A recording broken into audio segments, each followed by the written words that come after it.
আসসালামু আলাইকুম বন্ধুরা, সবাই কেমন আছো? আমি আলহামদুলিল্লাহ ভালো আছি।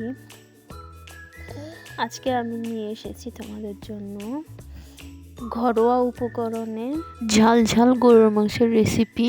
আমি 1.5 কেজি পরিমাণ গরুর মাংস নিয়ে নিয়েছি আর সব মশলাগুলো রেডি করে নিয়েছি। আর কিছু আলু টুকরো করে নিয়েছি, মাঝখান থেকে 2 টুকরো করে নিয়েছি। মাংসগুলো ধুয়ে পরিষ্কার করে মশলা মাখিয়ে নেব। এর জন্য পেঁয়াজ কুচি, আদা রসুন বাটা, গুঁড়া মশলা আছে মরিচের গুঁড়া, হলুদের গুঁড়া, লবণ, জিরার গুঁড়া, দারচিনির গুঁড়া, তেল, এগুলো দিয়ে দিচ্ছি স্বাদ মতো লবণ। পরে দিয়ে দিব আদা রসুন বাটা।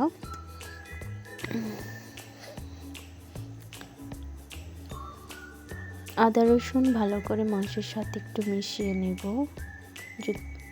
যদি আমার ফ্রিজে মশলা ছিল, এবার গুঁড়া মশলাগুলো অ্যাড করব। হলুদের গুঁড়া, মরিচের গুঁড়া, জিরার গুঁড়া, এগুলো ভালোভাবে হাতে চটকে সব মাংসের সাথে মিশিয়ে নেব। মাংসটা 50% এই ম্যারিনেটের মধ্যে মজা হবে। বা দিয়ে দিব পেঁয়াজ কুচি দিয়ে ভালোভাবে আবার মাংসের সাথে চটকে মিশিয়ে দেব।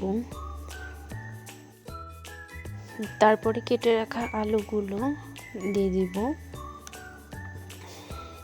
এবার আবার ভালোভাবে মাংসের সাথে আলু মশলা দিয়ে দিচ্ছি।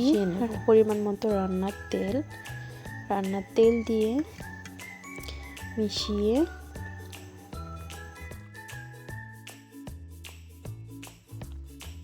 ঝাল বলেছিলাম, এই জন্য ঝালের পরিমাণটা একটু বেশি বাড়িয়ে দিয়ে আবার মিশিয়ে নিই। সব কিছু দিয়ে মেশানো হয়ে গেলে ভালোভাবে ঢাকনা দিয়ে ঢেকে রেখে দিব রেস্টে 20 মিনিটের জন্য।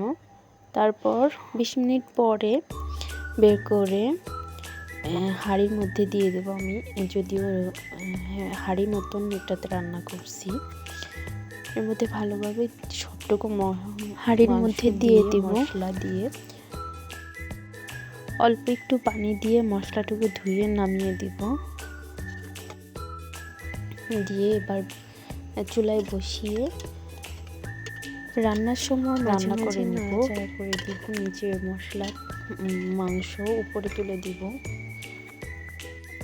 রান্নার টেস্ট আরো বাড়ানোর জন্য আমরা মাটির চুলার রান্না করছি, তাৎক্ষণিক বেশি মজা লাগে আর রান্নাও তাড়াতাড়ি হয়। আমাদের রান্নার কাছে একটা গাছ ছিল। মাটির চুলার তাপ অনেকটা বেশি লাগে, এই জন্য ঘন ঘন নাড়াচাড়া করে দিব মাংসটা।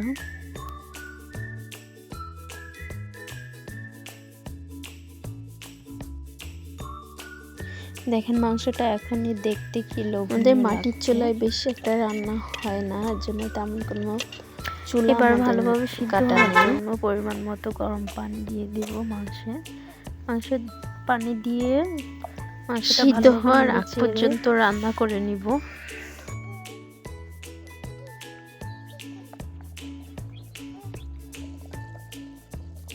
আমার রেসিপিগুলো ভালো লাগলে লাইক, কমেন্ট, শেয়ার এবং সাবস্ক্রাইব করতে ভুলবেন না যেন। আজকে এই পর্যন্তই। সবাই ভালো থাকবেন, সুস্থ থাকবেন। আসসালামু আলাইকুম।